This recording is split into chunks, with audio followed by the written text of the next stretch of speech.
Hey guys, it's Shelby, and today I am so excited to be making this video because it means that we are this close to the end of the absolute craziest year that I have ever lived through, and I'm sure you also have ever lived through. I am excited to leave 2020, start a new year. Always loved the feeling around this time of year, and today I have quite a few different tips and specifically habits that I think you should try to adopt in the new year to live a more sustainable life. I would love to hear in the comments what habits or resolutions you have for this new year, what you're looking forward to, because we could all use some of that. And I'd also like to give a big thank you to Skillshare for partnering with me on this video, because knowing different skills can really help with some of the habits we're going to be talking about today. If you're interested in taking one of Skillshare's over 30,000 courses for free, you can click the link in the description, and the first 1,000 people to do so will get a free Skillshare premium membership. And then after that, it's only about $10 a month to maintain your Skillshare membership. Personally, for me, one of my resolutions for the new year is to get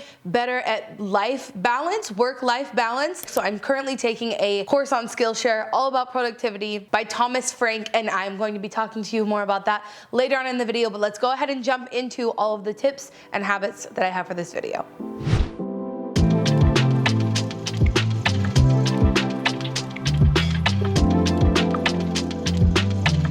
First up is a pretty basic thing to just say, but it is very, very important that you do this thing, this habit in your own way, but you do it consistently, and it is to stay informed and politically motivated. We saw many massive environmentally destructive policies implemented by the current administration. Another reason I'm super looking forward to 2021 is because many of those will be taken away and many more things that help the planet will be implemented. But it is important that our determination does not end with the election, that is the beginning. And I'm going to be talking more about that in 2021 so that I can help you guys become more politically active, because it's also one of my resolutions for the new year. Figure out what politically active means to you, how you can influence change on a larger scale, and let's keep at it. On that note, something else I think should become a habit for you in 2021, if it is not already, is writing to a business or a politician on a monthly basis. Doing these things can seem pretty time or labor intensive, but if you give yourself a regular schedule to do it on that's not too often, so that it's something that only takes up maybe 10, 20, 30 minutes of your month, it's much more manageable, and it's something that I am definitely dedicating myself to doing in the new year. Writing to the politicians that can make change on a bigger scale, and writing to companies that I personally like, but I don't like some of their practices, and encouraging them to change. And one of the ways I did this every single month for years, you guys, was the deodorant I was using. You know, I use Native deodorant, and I literally every single month would email them. I would talk to the people that I was in contact with at the company and tell them, hey, I want to see better packaging on this. This plastic packaging, I don't like it. After doing that every single month over the course of a year, maybe a year and a half, I started to see them working towards a change, and now they have completely plastic-free packaging. So there are big moves that your words can make, and I highly encourage you to make that a habit. Being in the habit of being involved in your local politics, but also in your local community, can make huge change, like I've already said, but this is just another habit that I think is important to try to get into. This is something that I personally have a struggle with because I'm introverted, and this year in particular, obviously it was harder to be involved with things where you had to be around people. It was one of my biggest goals for 2020, and obviously COVID swept that to the side, but I'm still putting it back on my resolutions list for 2021 because I still think it's really, really important. So getting involved in your community is a habit, a daily habit, but just like part of your lifestyle that's really important for so many different reasons. I put kind of the bigger ticket items at the front if you're noticing, so I promise this next one will be the last one that's like a big monumental thing that's like outside of your home essentially. But it is to be very conscious of where your money is going in terms of divesting your money from big banks who support big oil and gas, fossil fuels, etc. Support a corrupt prison system, support all kinds of things that your ethics and your personal lifestyle does not align with, that you may not even know you're supporting doing with your money by who you're banking with, who your retirement account is through, and all that sort of stuff. And so that's something I'm also working on, and I'll have my blog post linked below of the places where you can invest more responsibly, bank more responsibly, all that kind of stuff. I'm still on my journey of figuring this out because it's a huge world, but it is definitely something you should make a habit of thinking about. When I spend this money, when I put this money somewhere, when I remove this money from something, what impact, what greater impact is that money going towards? It's definitely a mindset shift that's kind of a habit that you should get into. Trash audits are something that we should all be doing on a more regular basis because it's easy to get into our routine and maybe think that there's no way I can get this thing XYZ without more sustainable packaging, and you just keep throwing it into your trash month after month. But if you do regular trash audits, either monthly or quarterly or whatever it is, you take a different look and different approach to the things that you're throwing away each time you do that. So I suppose this is kind of getting out of the habit of just throwing things away without thinking about it and getting into the habit of being conscious of each thing that's hitting your trash can and why that is, and if there's possibly a better solution, or if you need to write to the company of the thing that you're throwing away consistently. But yes, trash audits are a good one to get into the habit of. You should get into the habit of shopping your pantry first before you place a grocery order, because that's what I've been doing. I don't want to go to the grocery store right now. Before you put anything on the list, you should be making sure that you can't use something that you already have in your pantry, that you don't already have that thing in your pantry, and you should be basing the meals that you're making on what you already have. This will prevent food waste from food going bad. It will prevent you from having to throw more stuff away, from having to spend money on more items, and just overall helping your budget and the planet. So shopping your pantry, freezer, fridge first is a habit you should get into, definitely, if you don't already have that habit established. And to go along with food, you should also get into the habit of knowing what is grown locally, so what you can source from farmers markets, or if your supermarkets have locally grown stuff, which mine do, get into the habit of choosing those first, and also getting into the habit of shopping seasonal foods. So right now, I know that grapefruits are coming into season, and I'm so stoked about it. I love grapefruit season, and I always know when it is, because seasonal eating is something that's really important for local farmers and also for the planet. Super excited about seasonal and local foods always, and it's a habit I have picked up over the last couple years, and I think you definitely should too. I'm curious to know if you have grasped this habit yet, because for so long it was hard for me, but it's a very basic habit. So the habit is putting your reusables back after you use them where they should go so that they can be used again. My little collapsible Chico bags are so useful when I have them, because if I come home and I put all of the stuff that I had in that bag up, I put it away, and then I forget to put that little pod back in my backpack, they're not so convenient anymore if they're not in my backpack. Same thing with my to-go tiffins. If I put it back on the shelf when I'm done using it instead of in my car or in my backpack, what good is the tiffin? Building a habit that makes sure you're putting your reusables back where they can actually be utilized is a very important habit to create. If you haven't already done it, make it a resolution for the next year. When you think about wanting to purchase something, your brain should first go to, can I borrow this? Can I rent it? And then obviously, can I get it secondhand? But one of the habits you should get into is thinking renting first. You can even rent clothing for special occasions, costumes, and even bigger ticket items like boats and tractors. And you may be wondering, Shelby, where does this thought process come from of boats and tractors? My personal life. I know people who own these things and use them maybe once or twice a year, and the rest of the time that item is literally just sitting around when tons of other people are purchasing that same thing to only use a few times. I really think renting should become more of a normal part of not just someone trying to live a sustainable lifestyle, but someone trying to save money. So renting first should be a habit that you start, if not now, obviously, in 2021. Swapping animal-based proteins for plant-based proteins. You're never gonna hear me stop saying that, because it is definitively better for the planet. Beef specifically is the thing I'm always talking about, has a ginormous resource footprint in terms of water, nutrient use, land use, methane emissions that they produce. You literally swapping beef for black beans has a significant footprint on the planet, and if we all collectively do this, not only does it mean we're having a better impact on our environment, but obviously a more ethical lifestyle, not eating sentient beings. you should also be in the headspace of buying secondhand first.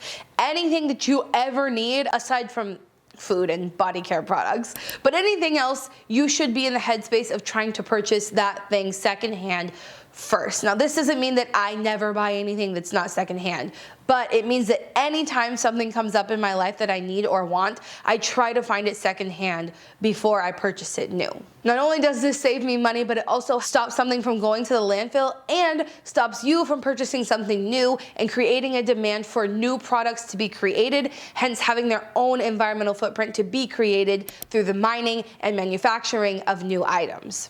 Also, utilizing repairing items that you have that you really, really love that start to have holes, or maybe they're fraying, or etc. I'm sure you know what I'm talking about.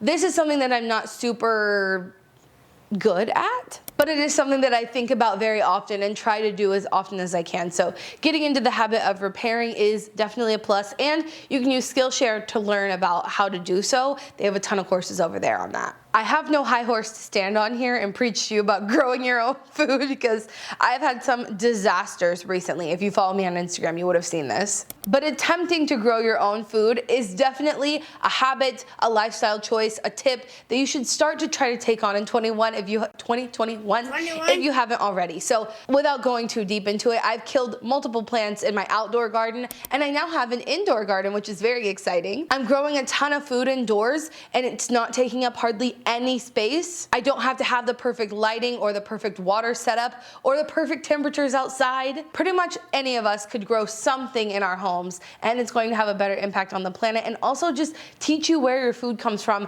and just how difficult it is to actually grow food, so that you cherish it a lot more when you might be throwing something into the compost instead of eating it. I don't know if this one is a habit, but something that I think is like an action that would be really good to do is to offset your carbon footprint. I've been offsetting my carbon footprint with Go Climate for over a year now, and it gives me a lot of peace of mind because I'm not the perfect environmentalist, never have, probably never will be. But by offsetting my carbon emissions, I know that the money that I give every single month is going to projects to better the planet, not just to planting trees. Go Climate has a ton of different projects on their website, which are very transparent. You can see exactly where they're happening and exactly where your money is going. They do a ton of reporting to ensure that your money is going to a place that deserves it. They only support gold standard projects. So that's the place I always recommend. I'll leave it linked below. But offsetting your carbon emissions is definitely a good step to take, and a habit that I like to say that I have in my life that really makes me feel at ease when I go to sleep at night. Oh man, this is an important one. Get in the habit of not just deleting brand emails, but unsubscribing from their lists. This has multiple benefits, not just to the planet. Well, no, I guess it's all kind of to the planet. But first of all, you're not being advertised to every single time you check your email, and whether you realize it's happening or not, whether you feel like you only see that Bath & Body Works email and then you swipe it over and delete it, you think it's not having an impact on you, but I have a feeling that in your subconscious, it definitely is. Unsubscribing from brand emails just removes you from all of that advertising. It also means that less emails are being sent out, and each email that you have actually has a carbon footprint. The internet has an environmental and a carbon footprint. So by unsubscribing from these brand emails, they're no longer being sent out, you're saving carbon emissions there, and also no longer being advertised to. As well as getting in the habit of, when you get junk mail, trying to unsubscribe from that junk mail and make it stop. Getting into the habit of decluttering recently and or having a one in, one out policy is not necessarily that it's better for the planet, especially if all the clothes you're purchasing are sustainable, secondhand, that sort of thing. I think reusing in that regard is really important, but getting in the habit of the one in, one out policy is living more consciously. You're thinking about the things you're buying and thinking about the things you already own in terms of, do I actually need this? Do I already have something similar? If I bring this into my home, do I have space for it? What will I have to get rid of to make space for it? It is a habit and a mindset shift that I think is really important. I've honestly not been the best at this habit this year because I went a little bit crazy purchasing secondhand fall sweaters. But it is a habit that I am looking forward to re-implementing into my life in the new year. Also getting into the habit of waiting, if it's 7 to 30 days before you purchase something, it's a really, really helpful habit to get into. I swear this is one of the mindset shifts that really changed my hyper consumer days into eco minimalist days. I now have several wish lists where I write things that I want and I literally forget about them. There is so much like it's not adrenaline, dopamine, when you want something new, when you think about buying something new, that gets you so excited to buy it, and then you buy it and either you regret it or you don't use it or it sits around or you start having these mountains of things that you don't need in your home. By implementing a waiting period, by having a wish list, by writing things down when you want something instead of purchasing it, will inevitably, absolutely, I almost guarantee it, lessen the amount of things that you purchase and therefore lessen the environmental impact you have from shopping. This may seem small, but small actions over time add up to a lot. And this is getting in the habit of when you're outdoors, picking up just a few pieces of trash along the way. If you're out on an afternoon walk, if you're out at the beach, if you're at a national park, wherever you are, picking up trash when you see it instead of just walking past it is a habit that once you start will be very difficult to break, and your friends and family will get annoyed at how often you stop to pick up trash when they're just trying to get somewhere. But it is a habit that helps the planet nonetheless, and one that I encourage every single person who watches this video to pick up.